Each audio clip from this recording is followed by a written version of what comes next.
Colosenses en su capítulo 1. Vamos a retomar donde dejamos la semana pasada, la ayuda del Espíritu Santo. Y vamos a volver a leer, vamos a leer el versículo 3, una vez más, el versículo 8. ¿Lo tiene? Dice, siempre orando por vosotros, dando gracias a Dios para que vuestro Señor Jesucristo, habiendo oído de vuestra fe en Cristo Jesús y de su amor, que tenéis todos los santos a causa de la esperanza que os es guardada en los cielos, de la cual ya habéis oído por la palabra verdadera del Evangelio, que ha llegado hasta vosotros, así como a todo el mundo, y lleva fruto y crece también en vosotros, desde el día que oísteis y conocisteis la gracia de Dios en verdad, como lo habéis aprendido de Epafras, nuestro consiervo amado, que es un fiel ministro de Cristo para con nosotros, quien también nos ha declarado vuestro amor en el Espíritu. Amén. Puede tomar asiento. La semana pasada comenzamos, no pudimos terminar, pero comenzamos a hablar sobre la verdad del Evangelio. Y encontramos en este pasaje algunas verdades sobre el Evangelio, el que mencionamos la semana pasada, que el Evangelio es recibido por fe. Luego hablamos de que ese Evangelio produce amor, hablamos del amor que había entre estos hermanos. Y terminamos hablando del amor, el Evangelio permanece en la esperanza. ¿Y cuál es esa esperanza? Bueno, dijimos que Cristo va a regresar. Y en esos momentos donde quizás más tenemos dolor, dificultades por las situaciones que pasamos, pues esa esperanza de saber que lo veremos tal y cual como Él es, nos motiva a seguir firmes en la predicación o firmes en nuestra vida cristiana. Hoy nos enfrentamos al cuarto punto que queremos tocar, y es que el Evangelio, o lo que encontramos acá en cuanto al Evangelio, en estas primeras palabras del apóstol Pablo, el Evangelio alcanza al mundo. El Evangelio, a ver, pongámoslo aquí, el Evangelio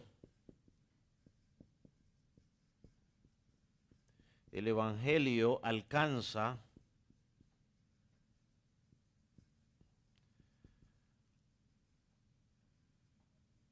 a todo el mundo. A todo el mundo, ahí está. El Evangelio alcanza, o bueno, quítenle el todo mejor, digamos el Evangelio alcanza al mundo.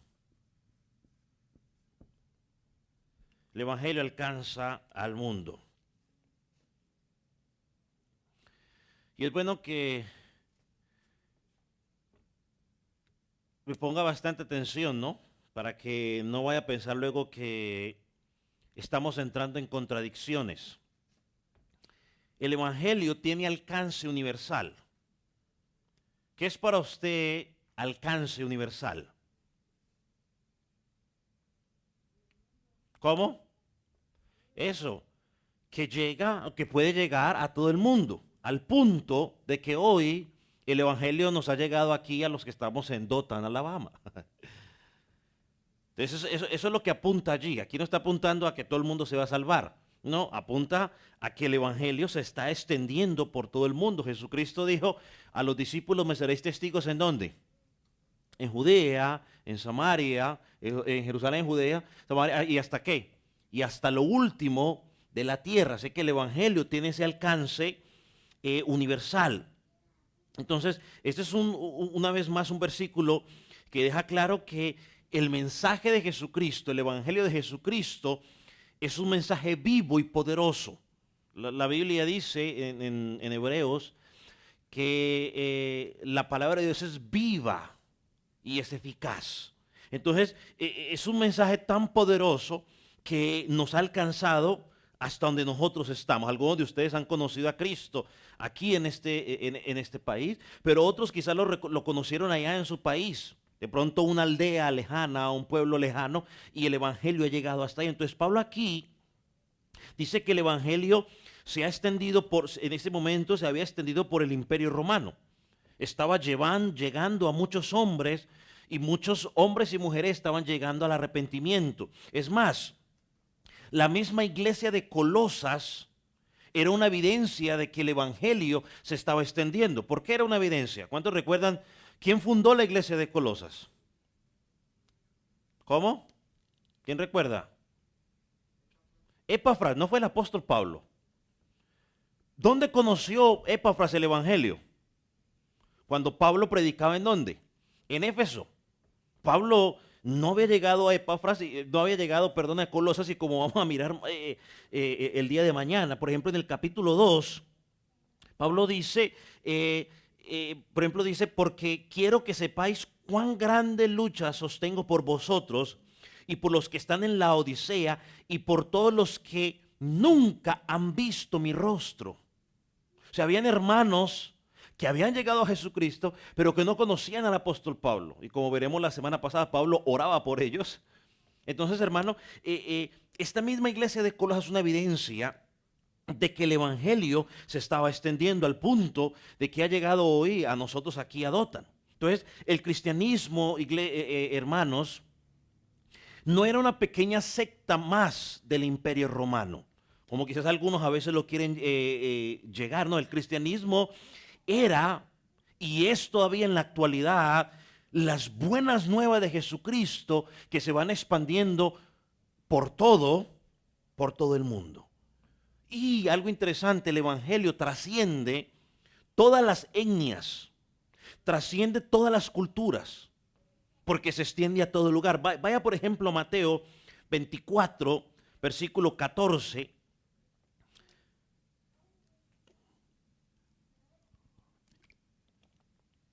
De hecho, un capítulo difícil de leer en el sentido de que Jesucristo habla de muchas cosas y hay que leerlo cuidadosamente para uno no perderse. Pero Mateo 24, 14, mire lo que dice: y será predicado este evangelio del reino en todo el mundo para testimonio a todas las naciones y entonces vendrá el fin. Es más, haciendo un pequeño paréntesis ahí, a veces la gente pregunta, pastor, ¿y cuándo será el fin? ¿Y cuándo esto? Pues mire, vea, una de las evidencias de que el fin venga es cuando el evangelio ya ha sido predicado en todo el mundo. ¿Y cómo sabemos eso? Eso solo lo sabe Dios. No lo sabe usted ni lo sé yo. Ni se ponga a tratar de averiguar. Simplemente lo que nos toca a nosotros es seguir predicando. Entonces dice, será predicado este evangelio del reino en todo el mundo para testimonio a todas las naciones y entonces vendrá el fin. Tesalonicenses, búsquete Tesalonicenses capítulo 1, versículo 8.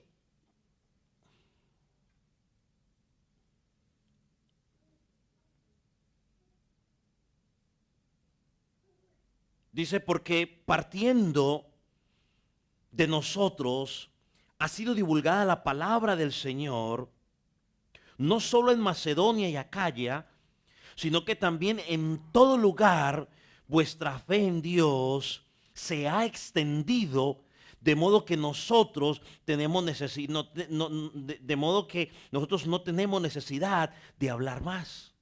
Entonces, ese es el poder del evangelio. Y el poder del evangelio es que él y Pablo de aquí está certificando, ese evangelio se empieza a extender. Y nosotros, mientras Jesucristo no venga, es nuestra responsabilidad seguir predicando ese evangelio para que se siga extendiendo. No es responsabilidad de los ángeles. ¿Es responsabilidad de quién? De la iglesia. Esa es la responsabilidad que Dios nos dio a nosotros como iglesia. Entonces, hermano, solo falta leer la escritura para darnos cuenta que cuando hay mayor persecución es donde hay mayor crecimiento de la iglesia. Y le voy a decir algo no para que usted se asuste, sino porque es una realidad. Uno de los aspectos que ayudó para que la iglesia se comenzara a expandir luego de la muerte de Jesucristo fue la persecución que hubo. Porque ellos se quedaron ahí quietecitos en Jerusalén, no querían hacer nada. Cuando empezó la persecución, entonces empezaron a salir por todos lugares y el evangelio comenzó a extenderse. Entonces, uno hoy ve en las redes sociales que a veces uno puede asustarse porque el progresismo está avanzando, el humanismo está avanzando, el nuevo orden mundial está metiendo su calendario, su agenda, y las cosas se están complicando. Y algunos dicen, ahora sí va a comenzar la persecución en Estados Unidos. Bueno, hermano, el creyente, como dice Martin Lloyd Jones, debe decir, el creyente que lee la Biblia, esto no debe espantarlo. El creyente que ha leído la Escritura, lo único que tiene que decir es amén, porque se está confirmando lo que Cristo está diciendo. ¿Y por qué decimos gloria a Dios por la persecución? ¿Será que somos masoquistas?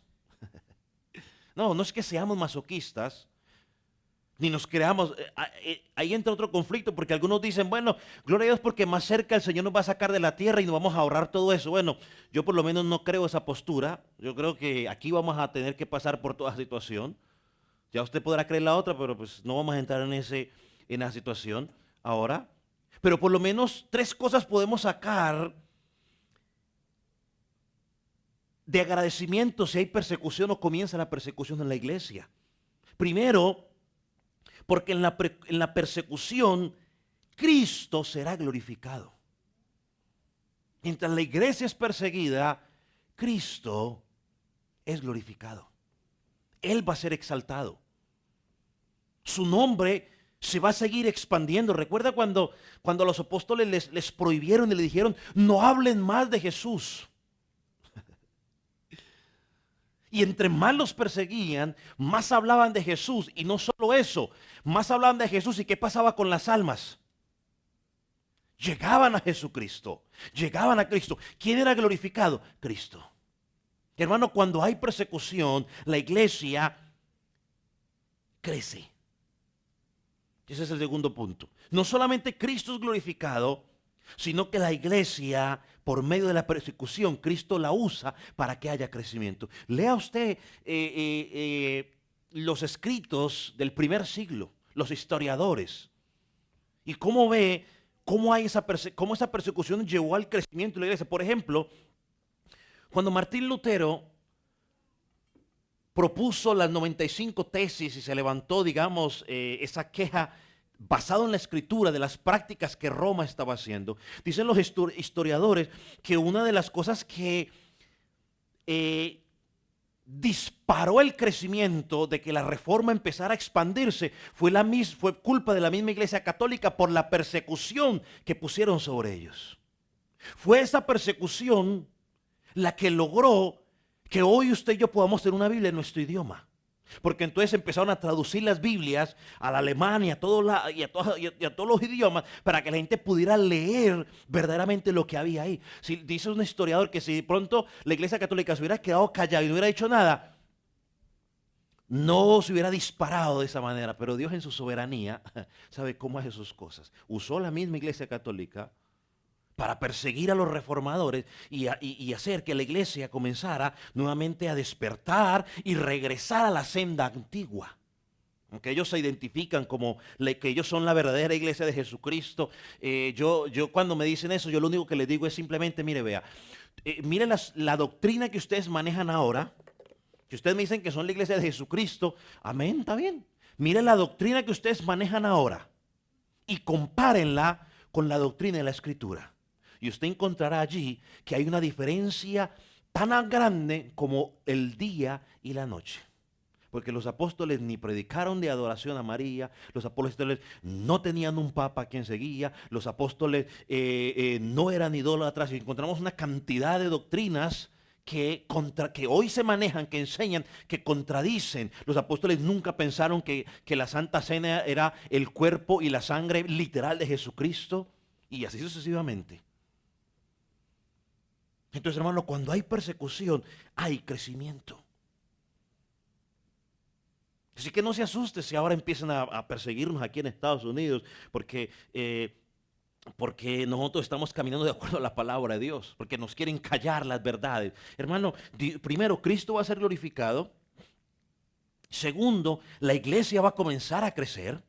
Y esto nos lleva al tercer punto por el cual debemos dar gloria a Dios. Porque en la persecución se va a dar cuenta quién es quién.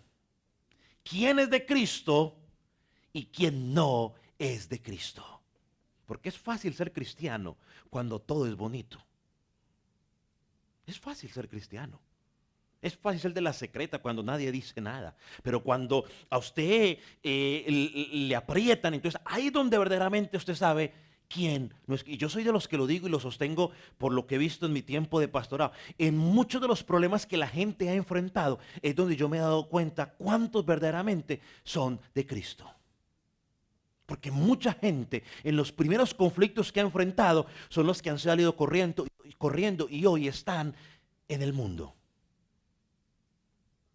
Una explicación fácil de algunos sería, no, lo que pasa es que perdieron la salvación. Bueno, yo como no creo en que la salvación se pierde, simplemente voy a decir, no eran cizaña y no eran trigo.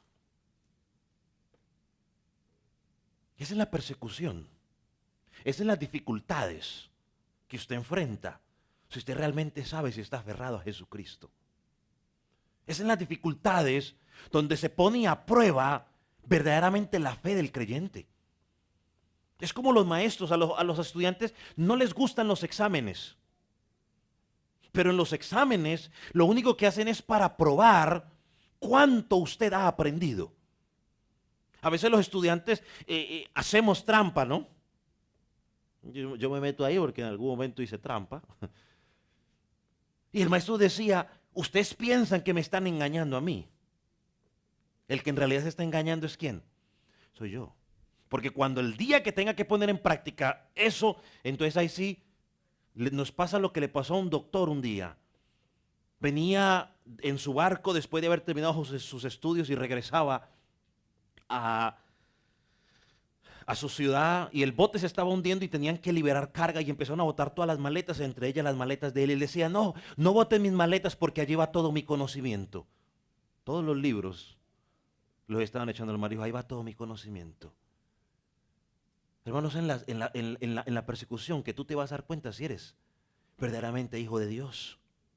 Entonces, es el poder del evangelio que vemos aquí. Versículo 6, que ha llegado hasta vosotros así como todo el mundo. Y esto nos llega al quinto punto. Y es que el evangelio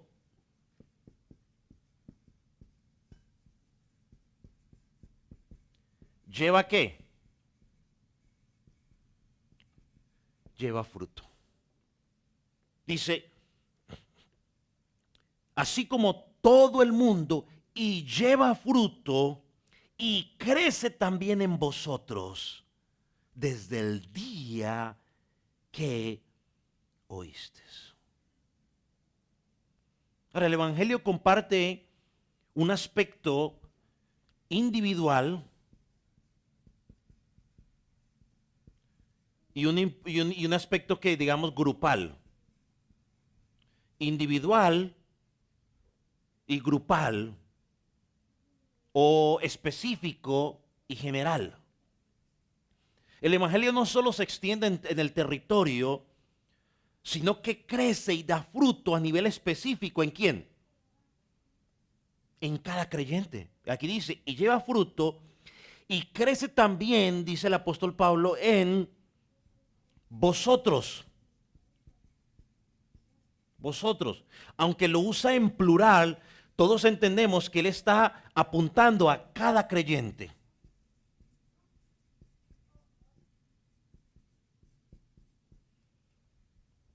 Él apunta a que el evangelio estaba creciendo en cada creyente.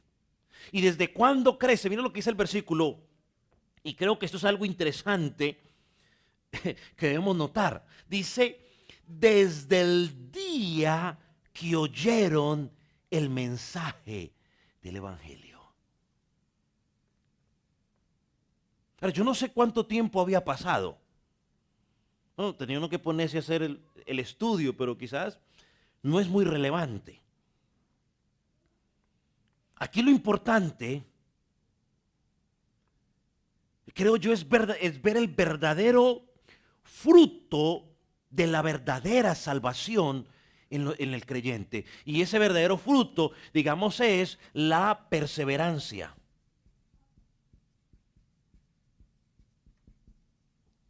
Todos hemos visto personas que usted un día los ve corriendo en el evangelio y luego vuelan. Y a veces hay digamos, una preocupación, ¿no? Cuando yo empecé a estudiar, yo hice un trabajo sobre esto. Yo lo llamé el éxodo de los jóvenes de la iglesia. Y lo he estado llegando a mi mente o recordándolo. ¿Sabe por qué? Porque pues tengo una hija que ya es senior y está pronto a salir y estaba en el proceso de universidad y toda la situación y ya quizás no va a estar con nosotros. Y uno empieza a evaluar y decir, wow, jóvenes que mientras están con el papá y la mamá, ahí están. Usted los ve en la congregación. Pero una vez que se suelta en cierta manera esa protección de que el papá lo llevaba, usted empieza que no los ve por ningún lado. Ve los papás y los muchachitos. Por allá de vez en cuando aparecen. Sí aparecen. Y entonces cuando uno ya está cerca de eso, digamos, yo en el personal que estoy llegando a esa área, uno empieza esa situación, uy Señor, la semilla que plantamos, ahorita va a empezar a darse uno cuenta si esa semilla realmente está dando fruto. Y quizás los padres que ya tienen hijos a esa edad saben lo que estoy hablando. ¿Será que la semilla que se plantó dio fruto allí? ¿Será que ese muchacho venía porque yo lo traía o porque realmente hubo una convicción en él de Jesucristo desde el momento? Y yo a veces veo muchachos que desde que semana tras semana expuestos a la predicación de la palabra de Dios, pero cuando llega el momento donde ya no tienen papá y mamá atrás diciéndole que se congregue, no hay fruto. Y Pablo dice aquí en ellos, desde el día que oyeron el mensaje hasta ese momento, Pablo dice, ustedes han estado allí, el evangelio, fíjate usted, habla de qué, de la perseverancia. ¿Quiere saber usted? Una forma para medir la salvación de alguien es su perseverancia. Persevera por el hombre, persevera porque lo obligan o por una convicción que hay en su corazón. Yo reconozco, yo mucho tiempo en la congregación iba porque me llevaban. Pero cuando realmente Cristo me alcanzó y me dio esa nueva vida, hermano, yo empecé a venir a Jesucristo a servir en la congregación, no por imposición de mis padres, sino por convicción, porque había entendido de que Él era lo mejor que me había pasado y que Él me había llamado para servirle. Y tuve la oportunidad de vivir aquí en Estados Unidos por 6 meses, llamémoslo así, fuera de la universidad, trabajando con dinero, viviendo con personas que no eran cristianas, y yo siempre recordaba los principios del Señor y siempre traté de vivir alineado a ello. Me congregaba, aunque al lugar donde yo fui, yo quería servir y no me dieron la oportunidad de servir, pues yo dije, bueno, pues no sirvo, pero por lo menos me congrego, porque hay una convicción. Hermanos, la perseverancia no es un requisito para ser salvo. No, no, no. Es la evidencia de que tú ya eres salvo. Y Pablo la toca una vez más aquí. Es el fruto. Y él dice, desde el día que oyeron, yo no sé cuándo usted oyó el evangelio. Y la vida cristiana es una carrera no de velocidad, sino de resistencia. No es el que más corra. Porque algunos corren más rápido, otros corren más lento, otros aprenden más rápido, otros aprenden menos lento, unos retienen más, unos retienen menos. Pero al final es la perseverancia. ¿Y por qué la perseverancia? Bueno, porque ya lo explicamos semanas atrás. La perseverancia es el resultado de que Dios internamente me está ¿qué? ¿Cómo? Ok, formando, ok, bueno, yo quería usar la palabra Dios internamente me está preservando por el Espíritu Santo. Como Él me preserva, yo persevero. Entonces, como le dije, yo no sé cuánto tiempo había pasado, pero Pablo dice, esa verdad que se escribe en el versículo 5, la palabra verdadera del Evangelio continúa operando en la vida de ellos y sobre todo da fruto. O sea, no es cuestión de ir religiosamente a cumplir para que me vean que yo fui. No, no, no, no, no. Es que yo voy no para cumplir, no para que me vean que yo fui. Yo voy porque hay un convencimiento en mi interior de lo que el Espíritu Santo está haciendo, que me es necesario estar allí. Y aquí yo recuerdo las palabras del Señor Jesús. Cuando María le preguntó y su padre le preguntaron, mi hijo, ¿dónde has estado? Te estamos buscando. ¿Qué fue la respuesta de este niño? ¿Quién recuerda? Ajá, pero ¿cuál fue la palabra que él usó?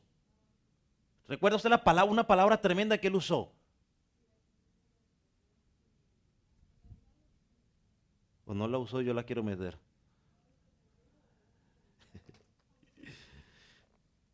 Sí, sí, creo que sí. Él dice, en los negocios de mi padre me es necesario estar. No son negocios del pastor, no es negocio del vecino, es de su padre. Y de hecho, el domingo, los domingos que hemos estado hablando de la paternidad, el domingo tocaremos otro poquitico más, ¿no? De la verdadera paternidad, no del fraudulenta paternidad que quieren inventar por aquí la gente. Dice, me es necesario estar. Hermano, el Evangelio no es solamente para llegar a Cristo y decir, ya soy cristiano y ya. No, no, no, no, no. El Evangelio es en donde vivimos. El Evangelio es ese vivir día a día. Y se debe evidenciar que Cristo nos ha dado un nuevo corazón. Hermano, el Evangelio produce fruto tanto en una transformación interna, y como la gente no puede ver mi corazón, la gente lo único que puede ver es que mi crecimiento ¿qué? Externo. La gente no puede ver mi corazón, pero sí pueden ver mi crecimiento externo. Ellos sí pueden ver eso. ¿Y cómo demuestro yo ese crecimiento externo? Bueno, en la forma en que procedo dentro de la iglesia de Jesucristo. De la forma que procedo en mi casa. De la forma que procedo en el colegio. De la forma que procedo en el campo. De la forma que procedo en el cine. De la forma que procedo en donde quiera que me meta.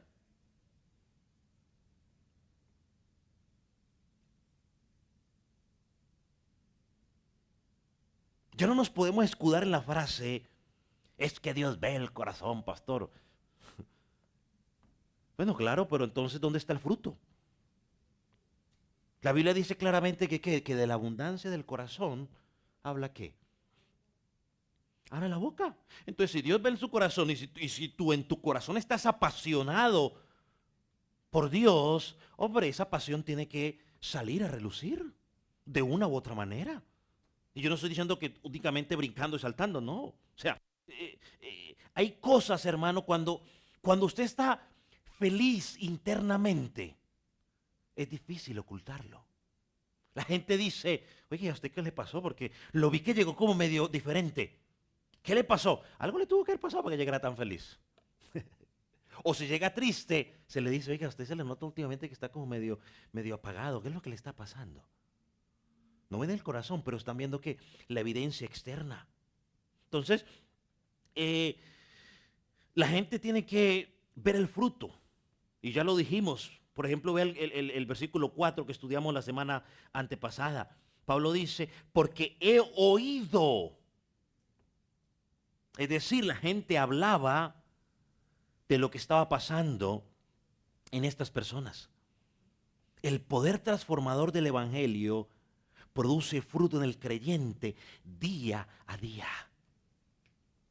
Es el poder del evangelio produce fruto en el creyente día a día. Esto nos lleva al siguiente punto que quizás diría yo complementa el fruto del evangelio, o por qué se puede dar ese fruto, se puede ver ese fruto. Versículo 6 en la parte final dice, y conociste la gracia de Dios en verdad. El evangelio está arraigado en la gracia. Pongámoslo por aquí, ven el punto 6. El evangelio, digamos, y la gracia. Mire algo interesante. Porque Pablo dice, digamos retrocediendo un poco, así como a todo el mundo lleva fruto y crece también en vosotros. O sea, Pablo está diciendo de que hay un crecimiento en la vida del creyente. Y usted tiene que evaluar su vida. ¿Qué tanto estoy creciendo yo en mi vida cristiana? Ahora, no le eche la culpa a la iglesia. Porque a veces decimos, es que yo no crezco por culpa de la iglesia. Hermano, perdóneme, pero discúlpeme. Yo no quiero justificarme como pastor o como iglesia, pero el creyente viene ¿cuántas veces a la congregación? Un miércoles si es que vienen los más fieles y los cadochos vienen los domingos. Porque por alguna razón que yo desconozco, nos han hecho pensar o nos han hecho creer que Dios los miércoles no se manifiesta en su iglesia. Que Dios solamente llega los domingos a la iglesia. O sea, los miércoles, no, los domingos, los miércoles Dios no llega. Dios llega los domingos. Y hay que ir los domingos. Entonces el domingo nos vestimos bien arregladitos, bien bonitos los que lo hacen. Pero el miércoles, el miércoles relajo.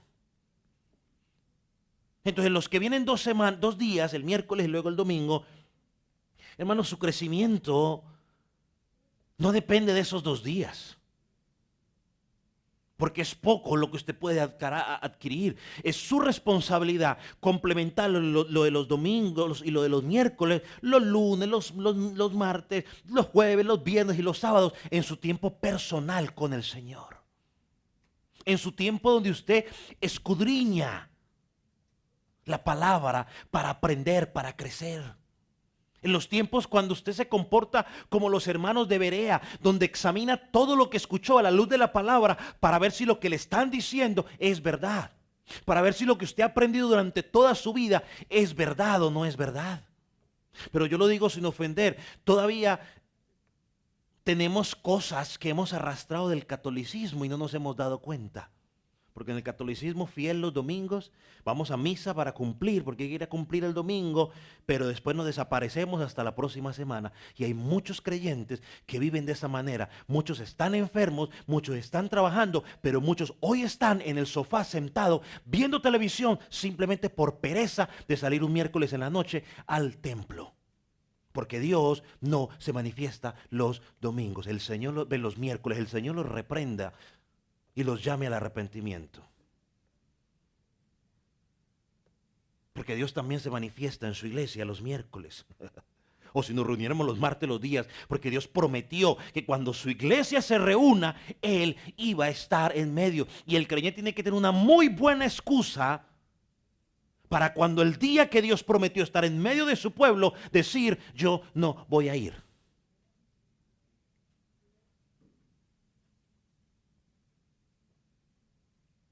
Y dice que crece también en vosotros desde el día que lo oíste. O sea que es un crecimiento que constante. Obvio, y lo digo una vez más, unos crecen más despacio, otros más rápido, pero es el crecimiento, no es como el caracol. El caracol. El caracol va hacia arriba, despacio, pero va. O sea, usted puede ir creciendo despacio, pero se le nota que va creciendo. Y mira lo que dice, y conociste la gracia de Dios en verdad. O sea, estás dando evidencia de que sí conociste de la gracia de Dios. No es llenar estadios, hermano. A veces la gente cree que llenar... Yo un día puse un comentario sobre uno de estos pseudo predicadores que se hacen autollamar apóstoles, y alguien me dijo, el día que usted tenga los frutos que tiene el apóstol, me dijo, ese día habla. Le dije yo, bueno, primero, ese señor no es apóstol. Segundo, no necesito hacer lo que él está haciendo para decir que lo que está enseñando no es bíblico. A veces la gente cree que los frutos es llenar un estadio. Pablo dice aquí, si en verdad has conocido la gracia. Si usted ha conocido la gracia, esa gracia transformadora se va a evidenciar en cómo usted vive. No en cuántos estadios usted llena. Y la gracia, una vez más, la gracia es el corazón del evangelio. La gracia es ese don gratuito que Dios nos concede para perdonar nuestros pecados. Es esa gracia, es ese don gratuito donde nos dan la vida eterna cuando no la merecíamos y cuando nada podíamos hacer para alcanzarla. Lo dije al principio y hoy de la introducción del estudio, pero hoy lo voy a resaltar. El cristianismo contrasta totalmente con las otras religiones del mundo. Porque todos predican la salvación, aún hasta las famosas raíces hebreas que se quieren hacer llamar no sé qué cosa, predican un evangelio donde el hombre se salva por medio de los méritos. Si te circuncidas te salvas, si haces las fiestas te salvas, si haces no sé qué otras cosas dicen ellos, te salvas. Si guardas el sabbat te salvas. Bueno, Cristo dice que lo único que tienes que hacer es creer en Jesucristo, porque Él ya hizo todo lo que tenía que hacer por ti para salvarte. Y la Biblia lo enseña claramente. Vaya a Efesios 2, 8, 9, una vez más. Lo sabemos de memoria. Dice, porque por gracia sois salvos. Por favor inmerecido eres salvo por medio de la fe. Y esto no de vosotros, ni la gracia de nosotros, ni la fe de nosotros, pues es un ¿qué? Es un don. Es un regalo de Dios. No por obras, para que nadie se gloríe. Yo me salvé porque me circuncidé. Imagínense. Yo me salvé porque realizaba la fiesta de las primicias cada principio de año. Ladrones es que son. Andan en estos días robándole a la gente con ese cuento. Pero bueno, que lo sigan robando porque no leen la escritura.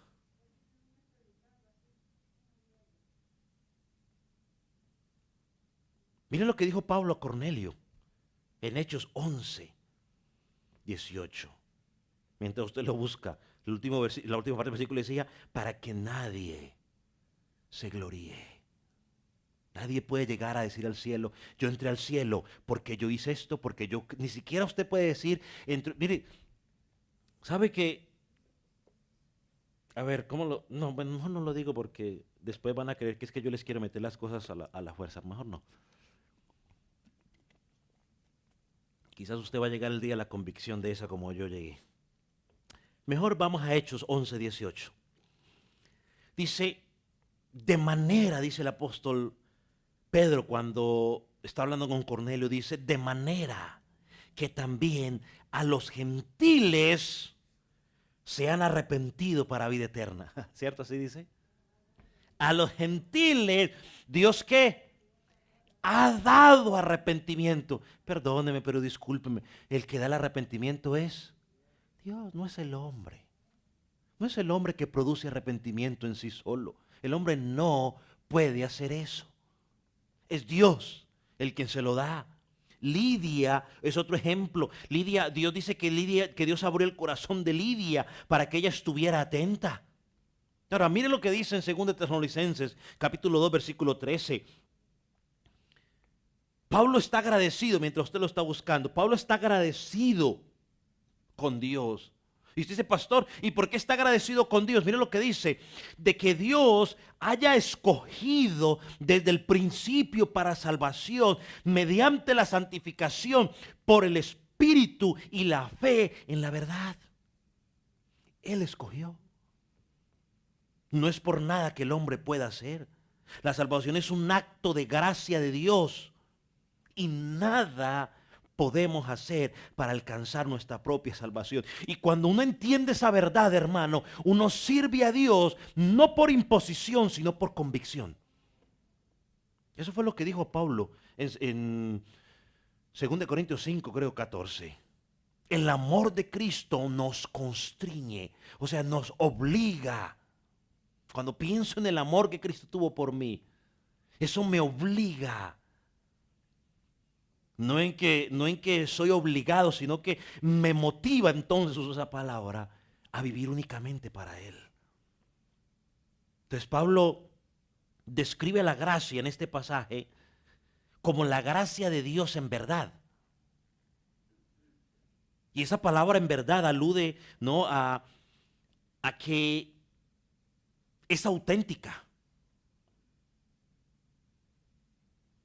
Es la verdadera gracia de Dios a diferencia de cualquier otro evangelio que se quiera predicar. Pablo le dijo a los Gálatas, no porque hay otro evangelio, pero si se presenta otro evangelio, aún predicado por nosotros, y Pablo va aún hasta más alto todavía, dice, si aún hasta un ángel se le aparece y les predica otro evangelio, ténganlo como maldito, porque hay un solo evangelio. Cristo murió, Cristo vino, Cristo murió, Cristo resucitó, Cristo fue levantado, Cristo está sentado a la diestra del Padre y Cristo volverá por su pueblo. No en dos, y vendrá una segunda vez, no viene ni dos ni tres, es una segunda vez para regresar. Ese es el evangelio. Hoy nos predican muchos evangelios raros y la gente dice amén, amén. ¿Y qué? Porque Dios me mostró. Pablo dijo que se aúna hasta un ángel. O sea, Pablo previniendo el corazón engañoso del hombre, porque la gente siempre se deja, cuando usted nomás póngale ahí, así dice el Señor, y la gente, ahí está. Es como yo digo, aquí hay alguien que tiene un familiar enfermo. Hermano, las posibilidades de que haya un familiar, de que eso sea verdad, son altas, porque de la cantidad de gente que hay aquí, a más de uno puede tener un familiar enfermo. Y así los atrapan. Dios tiene algo grande para su hijo. Imagínese.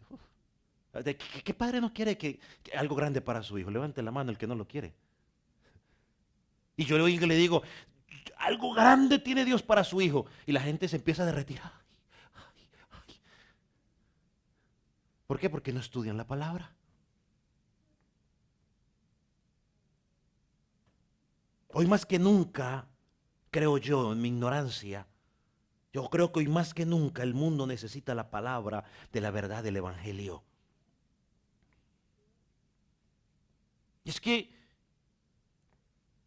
yo hablaba a alguien en estos días porque de hecho me preguntaba sobre ese tipo de cosas. Y yo disimuladamente traté de decírselo lo más correcto posible, ¿no? No, pero es que me dijeron que iban a haber bendiciones para aquí, para allá, para allá. Yo le dije, mire, vea, ¿sabe una cosa? Si hubiera sido Dios, ¿sabe de qué te hubiera hablado? De arrepentimiento, porque hasta donde tengo entendido, tú todavía no has llegado a Cristo en fe y en arrepentimiento. Desarmado el argumento. Porque ¿cuáles fueron las palabras de Jesucristo cuando empezó su ministerio? Vengo a darte bendición, vengo a darte burro del año, vengo a darte camello del año. ¿Cierto que eso era lo que predicaba? No, sus primeras palabras fueron, el reino se ha acercado, arrepiéntanse. ¿Cuál era el mensaje del apóstol, del apóstol, no, de Juan el Bautista? Arrepentíos. A los discípulos, a los fariseos esto le decía, hagan frutos de un digno arrepentimiento. Pero hoy no. Hoy el evangelio supuestamente es, ven a Jesucristo porque hay bendición para tu vida, tú tienes el poder, hay un poder en tu boca, el poder está, el milagro está en tu boca, tú da dinero para que Dios te multiplique, entre más dinero des, más Dios te va a multiplicar, tú eres un campeón, tú eres esto, tú eres los otros. No, la Biblia no dice que tú eres un campeón, la Biblia dice que tú eres un pecador, que necesitas arrepentimiento.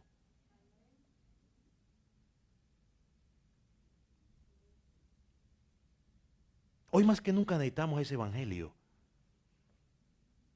predicado dentro de las mismas congregaciones, o los que se dicen ser congregaciones. Y por último, porque el tiempo avanza, El evangelio es anunciado por las personas. El evangelio es anunciado por las personas. Yo le decía un poco el domingo y hace tiempo porque la gente dice, bueno, ¿y por qué tenemos que predicar? Hermano, aquí está una vez más la evidencia. Versículo 7 y 8.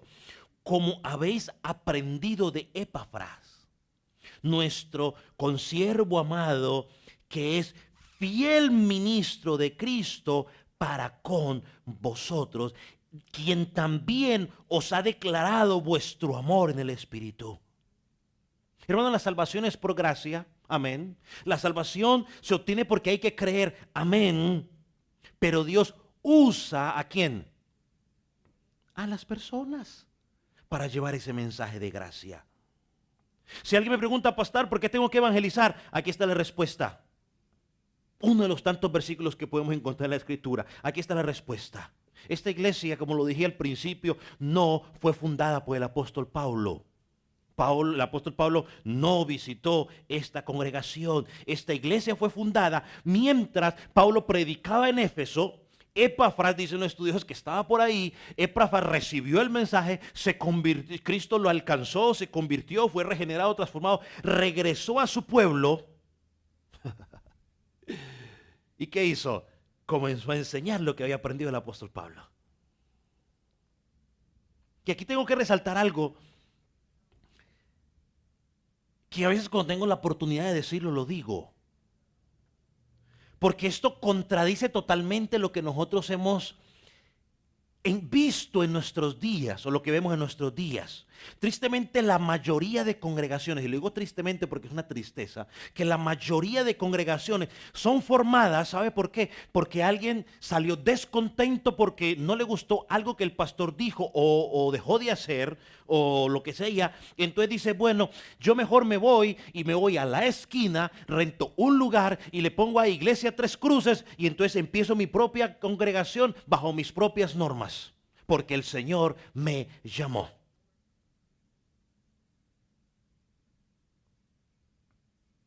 Por ejemplo, la autodenominada profeta Ana Maldonado ya comenzó su propia iglesia, ¿no? Bíblicamente está desautorizada para ello. Primero, porque es mujer y la Biblia dice que pues, las mujeres no tienen que ser pastoras. Ese es el primer argumento. Segundo argumento, porque la Biblia dice que el hombre tiene que mantener su matrimonio en orden.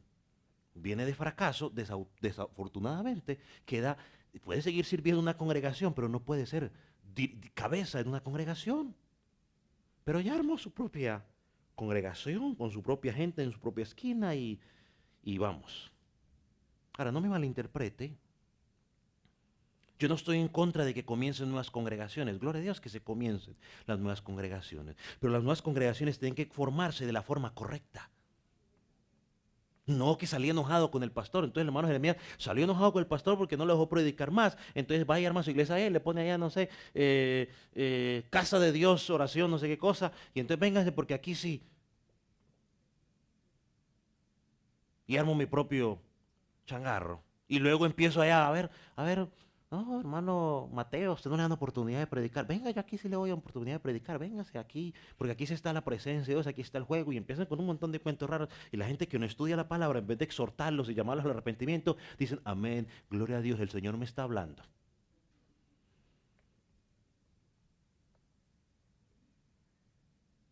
No, Dios quiere que empecemos nuevas congregaciones, amén. Pero hay que hacerlo de la forma correcta.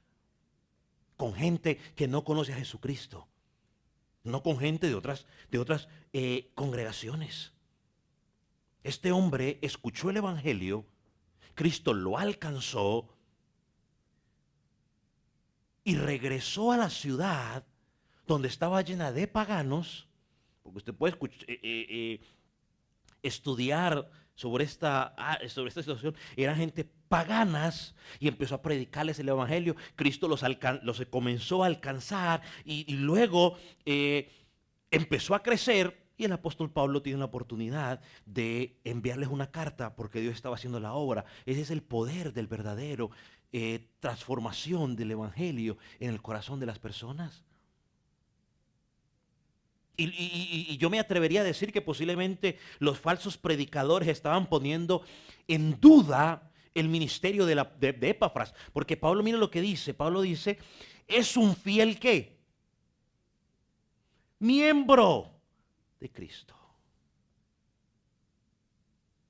O primero dice, dice, nuestro ¿qué? Consiervo, amado.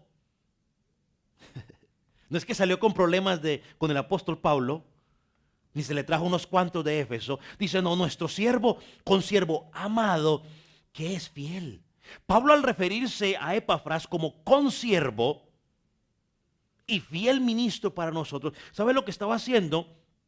Estaba relacionando el ministerio del apóstol Pablo con Epafras. En otras palabras, como que Epafras es el representante mío allá en Colosas. Yo estoy respaldando a Epafras de lo que les está enseñando es verdadero. Y mire algo interesante que podemos notar, no lo tenía, pero lo voy a decir, vino a mi mente ahora. Epafras, pues no era apóstol, fue un hermano que simplemente Dios dio la hora. Porque a veces decimos, no, es que tiene que ser, es que si viniera el apóstol no sé qué, si viniera tal pastor famoso para aquí para allá. No se trata de si viene un pastor famoso o no tan famoso. Porque a veces, y esto no lo digo no porque haya celos, sino porque a veces la gente, los pastores famosos derriten a la gente, y la gente, No, gloria a Dios, porque hay unos hermanos que ha sido bendición aún para mi vida y tienen, Dios los usa a poner la palabra. Pero Epafras era un hermano normal que Dios usó para hablar. Cuando la palabra se predica fielmente, no importa quién la diga, Dios va a hacer la obra.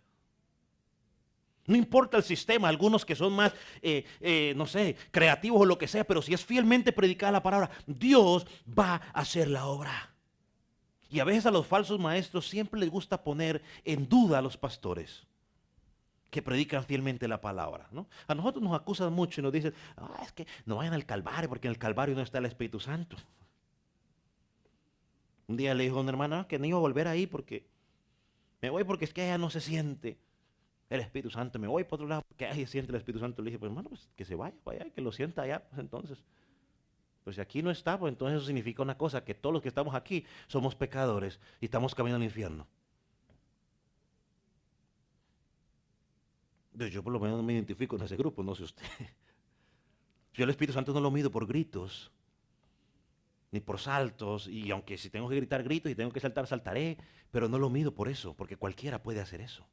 Es más, aquí había alguien que gritaba y saltaba mucho y daba carambolas por ahí cuando caía, pero cuando uno a los 3 días la veía en fiestas de Halloween por allá, haciendo un montón de cosas, luego la veía bailando la vieja miope por allá, entonces pues digo yo, bueno, y entonces,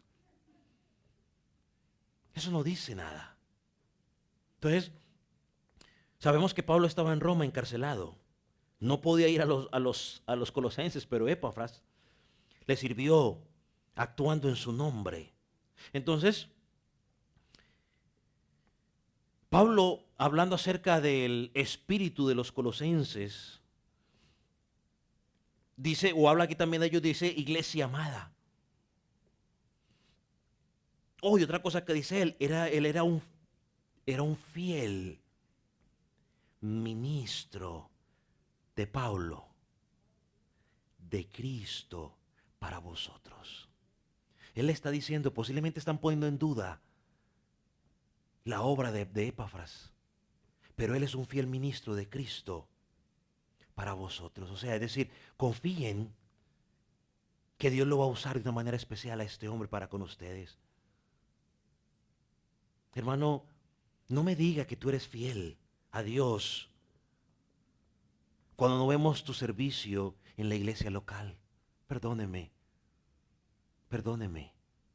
Usted no puede decir que usted es fiel a Dios cuando usted no se involucra en la iglesia local. Eso es imposible. Porque la iglesia local es la esposa de Cristo. La iglesia local dice la palabra que cada uno tenemos dones y que cada uno nos unimos y cada uno nos vamos formando para el crecimiento mutuo los unos de los otros. No me diga que tú eres fiel a Cristo cuando no eres fiel a la iglesia local. No te engañes a ti mismo ni trates de engañar al resto, por favor. No. hoy yo le digo como pastor y cuando trabajaba en esto y quería culminar esto, decía, bueno, necesitamos en esta congregación hombres fieles.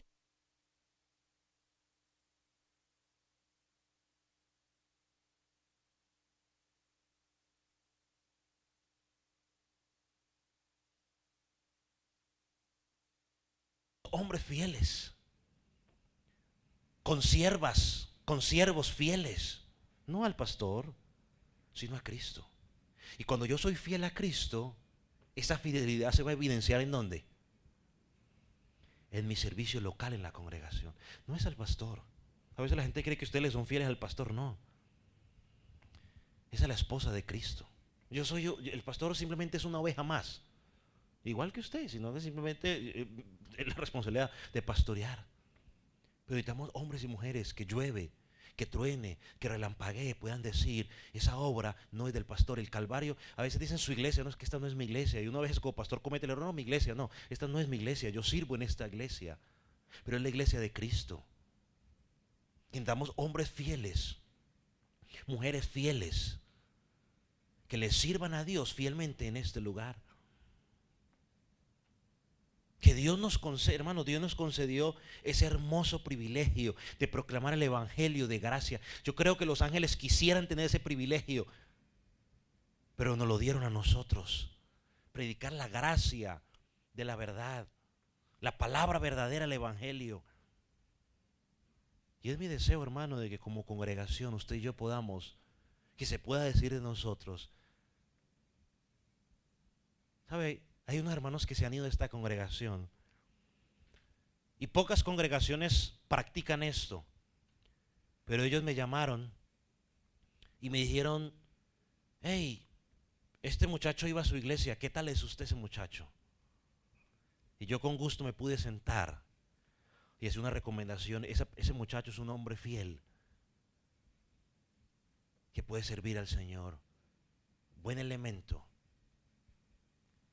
Hermano, si usted tuviera que irse de este lugar a otra congregación y le pidieran esa carta, usted podría llamar con toda la confianza y decir, pastor, necesito una carta, porque me voy a mover a otra congregación. Me están pidiendo la carta de recomendación. Necesitamos hombres fieles como Epafras, perdón. No sé cuántos hayan aquí, pero necesitamos. Pregunta, comentario, duda.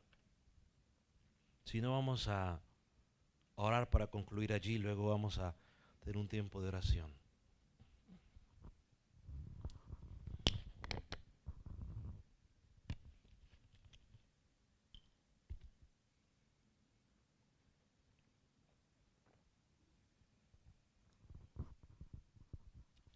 Pónganse sobre sus pies, vamos entonces a culminar con una oración.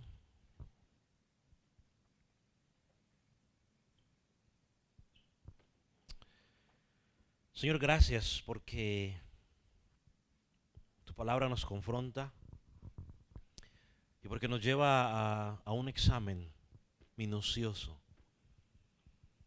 Padre, cuando nos comparamos a lo que se habla de esta iglesia, Señor, sabemos que el evangelio está creciendo a nivel mundial, dando fruto porque las personas están llegando a tus pies. Pero la pregunta es, ¿qué tanto está creciendo en nosotros? Permite que podamos hacernos esa pregunta a nivel personal. Señor, ¿qué tan fiel estamos siendo?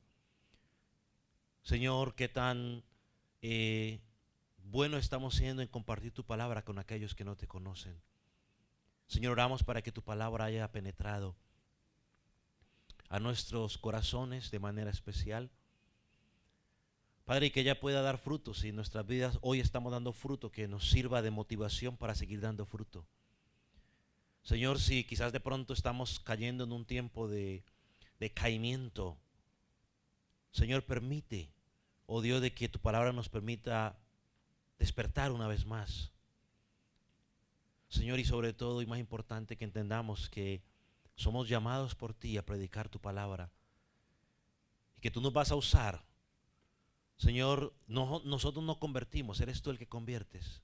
Y queremos, Padre eterno, predicar tu palabra a tiempo y fuera de tiempo. Gracias, mi Señor. Gracias, eterno Padre, en el nombre de Cristo Jesús. Amén. Vamos a tener un tiempo.